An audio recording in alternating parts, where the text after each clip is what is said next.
Alright, you guys, it's be your boy Scotty, and I know I'm late. I'm a couple of hours late, but you know, after I watched Love and Hip Hop, bruh, I really took my ass to sleep because the shit was sleep-inducing anyway. And on top of that, you know, I was like, I don't even want to do this shit, but I said, you know what? When I get off work today, well, tomorrow, I'm just gonna do it. And I got off work like around, I got off at 4 o'clock, and I got home at like 4:30, and I took some time to watch the show. I fast forward through the things that I didn't want to talk about. I only watched the stuff that I knew that I was going to talk about. So now it's 5:15. So it didn't take me no time to watch the show. So what we're going to do is I got like 7 notes on my phone. So we're going to get into it. So let's just talk about it. So we're going to open up with Kimbella. Now it looks like this entire season is going to be built around Kimbella and Juju. It's kind of like how Love and Hip Hop was built around Chrissy and Jim for a couple of years, but now it's like Juelz and Kim are now the stars of the show. At least that's what it looks like to me. So she goes to Juju, and you know, I don't understand why Juju is pretty much a main character. Like, she doesn't really talk about her personal life, and she really doesn't seem like a lead type of girl. She seems like a supporting character, because for most of her time on the show, she's always sitting there supporting the other girls. So it's like, okay, whatever, you know. She touched on her breakup with Cam for like a good hot second, but that was it. You know what I mean? So I don't know. I'm not even gonna judge her for that. But she cries to Juju about what she got going on with Juelz. And honestly, I can only imagine being with a man for like 9 to 10 years, got 2 kids by him, and now I find out that he's going to jail. And you know, when there's kids involved, you never know how things are going to go and how things are going to work. You know, kids are young, they're impressionable, they probably don't know what's going to be next to come up. You know what I mean? So honestly, I do feel for Kimbella, I do feel for Juelz, and I really feel for the kids. And I'm just glad that Kimbella got a friend like Juju to hold her down and be by her side while she's going through this tumultuous situation. So later on, Jonathan, Kimbella, and Sin, they all meet up to sit up under the umbrella by Macy's. If I'm not mistaken, I was walking over there when I was in New York not too long ago, if I'm not mistaken. But they sit down and they talk, and you know, Jonathan is about to turn 34 years old, and I didn't realize he was that close in age to me.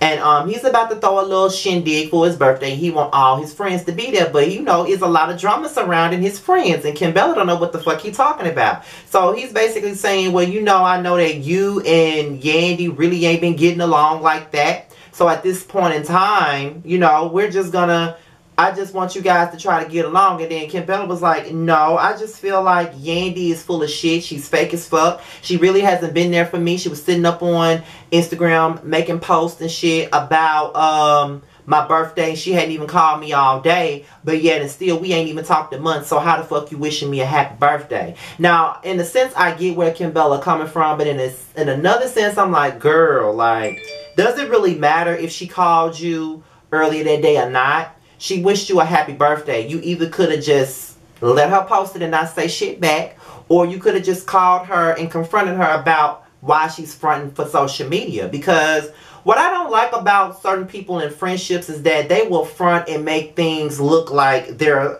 something else in front of people, but behind closed doors, they already know what it really is. They know they don't give a fuck about that person. So my thing about it is, don't be phony. If you know you don't care about me, don't sit in the public and say that you do when you know we ain't fucking with each other. You know what I mean? I don't like that. And I get where Kimbella is coming from, but at the same time, it's like, girl, you know. And then, you know, she was just telling Sin and Jonathan that she really doesn't have any friends. The only friends that she really has is Sin, Jonathan, and Juju. And that's when Jonathan said that he got an issue with Juju. So when he said he got an issue with Juju, I'm like, how the fuck do you have an issue with fucking Juju of all people? You got an issue with damn Juju? Who has an issue with her? She really doesn't do shit to nobody. But he said that they had like an idea for a radio show, and she went and took the idea for herself. And she did not include Jonathan on it. So that's why he's upset with her about it. And, you know, he said that she's very secretive. And Kimbella did say that she is. But he said, this girl is very closed off. But Kimbella said, you got to earn her trust. And to be honest, I do understand where Juju is coming from. You know, with me, I'm very closed off too. Like, I'm very guarded. So when I open up to you, that means I'm very comfortable with you. So if I'm opening up to you, that's supposed to be a good thing, because I don't really open up to no motherfucking body like that. But if I'm opening up to you, I'm opening up to you. You know what I mean? Like, you know, for YouTube, for instance, you know, YouTube gets this bad stigma about, you know, people aren't genuine on YouTube. But I will say that the main people that I've opened up to on YouTube was probably Bianca Brooks, Leah, Jamar, Justin, and I've opened up to Adrian before, and I've opened up to Ashley and Messy Mouse and Sean and James. Those were the people that I've kind of opened up to, but I've mainly opened up more to Jamar and Leah. Those are the ones that I open up to the most. So it's kind of like, you know, when it comes down to it, you know, sometimes when it comes down to certain situations, you know what I mean, it's kind of like, you know, I do get it, you know, I'm very guarded. So when I open up to you, I open up, baby. Like, I'm not ashamed of anything. I'm an open book. When Scotty open up to you, that means that the love is real, okay? Because I don't open up to just any old body. Like if I feel comfortable enough to talk to you about my innermost thoughts, the things that I've went through in my past, and I feel like you're not going to judge me, I'm going to open up to you point blank, because I don't judge nobody. So a lot of people open up to me, but I don't open up to a lot of people. You know what I mean? So I do get it. So Juju and Yandy, they talk. And, you know, Yandy was telling Juju how she heard about the situation with Jewels and how she wants to be there for Jewels. And she feels like, you know, Juju was like, I feel like you and Kimbella really need to come together and just get past whatever issues that y'all got going on. You know what I mean?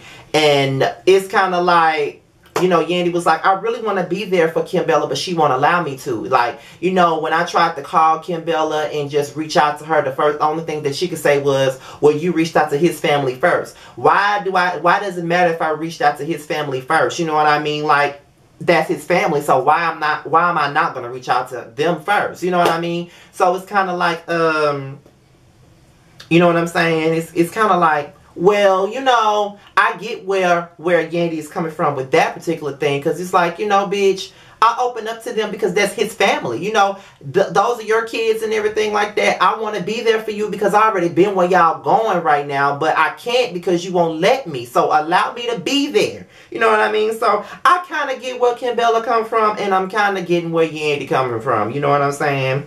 So later on, Juju and Kimbella, they meet up. And they're talking about the Jewels thing. And Juju said, I feel like you should talk to Yandy about this because she's going through, she's went through what you're going through now. Kimbella don't want to hear that. She, you know, it's like, you know, me and Yandy are no longer friends. She threw me under the bus when we were beefing with her, with Mendici baby mamas. She called me to this party. And when we both got caught up in the situation, she left me to dry, which she did. And that was fucked up as hell when she did that. So I don't want to call her about anything. But I do feel like at the end of the day though, you and Juju used to be, I mean, you and Yandy were good friends, like good friends. And she's going through, you're going through exactly what she went through. And who better to talk to than her? I mean, I just feel like with years and years of friendships with people, like when it comes down to what it really comes down to, like it like to me, Yandy and Kimbella's issues are very small.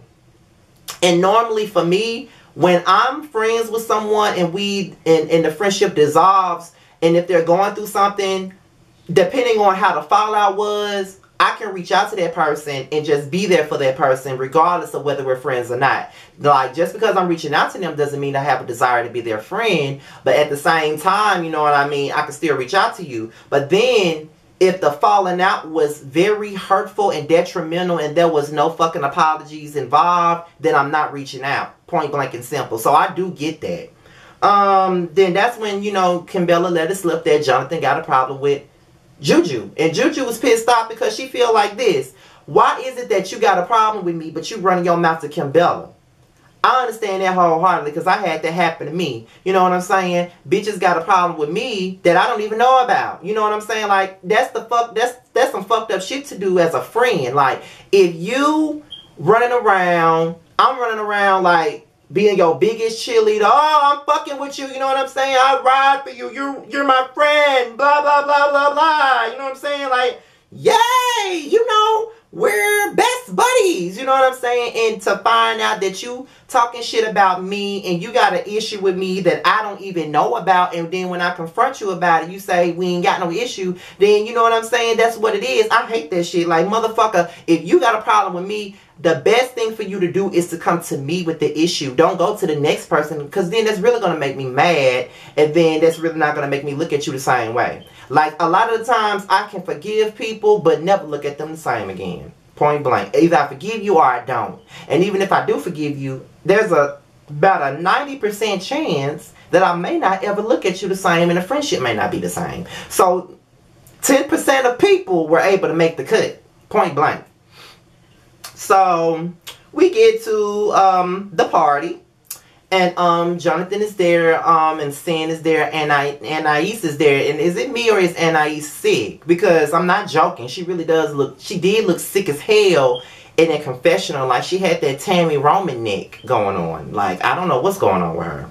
But she was singing because she felt like the party was dead or whatever. Next thing you know, Juju pops up with Kimbella. And, you know, she trying to be cordial about it and yada, yada, yada. And that's when Juju brings up to Jonathan that she was very upset to hear that he had a problem with her, and he brought it to Kimbella. And when he said that, when she said that, you know, Anais jumping up in Juju's face, and Juju told security to come and get this bitch, because I'm not the one. I don't play that bullshit, you know what I'm saying? Like, get this bitch the fuck up out my face. Point blank, you know what I'm saying? So, Anais walked the fuck on off, and then, you know, they had a conversation, and while they're talking, Jonathan just straight up throws Kimbella under the bus, and I can see why him and Yandy are really good friends, because they love throwing Kimbella under the fucking bus, for real, for real. And so Kimbella got mad, or whatever, because he really twisted up her words, and then, not to mention, he said, you're very secretive, and me and Kimbella both feel that way. Like, the way he was saying it, like he, you know, yoping Kimbella into his issue with Juju when she ain't the one with the issue. And I thought that was fucked up. Jonathan is a messy piece of shit, for real. And you know, I used to love me some Jonathan, but Jonathan, man, you starting off wrong, bruh. Kimbella and Yandy. So Yandy pops up in the midst of them arguing, and you know, Juju leaves the party, and you know, Yandy trying to talk to Kimbella, but Kimbella really ain't trying to hear nothing Yandy saying. She feel like Yandy's a fake ass friend, and that's just what it is. She don't want to have nothing to do with Yandy right about now, and you know, it is what it is. So that was probably my review of Love and Hip Hop New York, y'all. As y'all can see, the only thing that was slightly interesting was Juju, Kimbella, and Jewels, Yandy, and I think I said Jonathan and Juju already. Yeah, that's it, because I wasn't talking about shit else.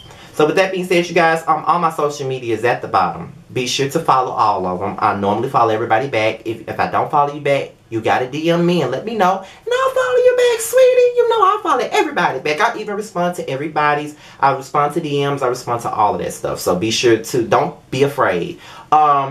Make sure you share the video. And I'm outie. Till next time, I'm going to try to give y'all a live this week. If it's not tonight while this review is uploading, it might be tomorrow when I get off work. Who knows? Y'all might get a live. You might get a rant too. And you just might get a bitch, are you serious? It just depends. I'm not gonna. Oh, somebody told me to review Real Side Chicks of Charlotte. And I saved the first episode to my watch laters on my YouTube, so I just might watch that after I'm done editing this video. So with that being said, y'all, I'm done. See y'all later.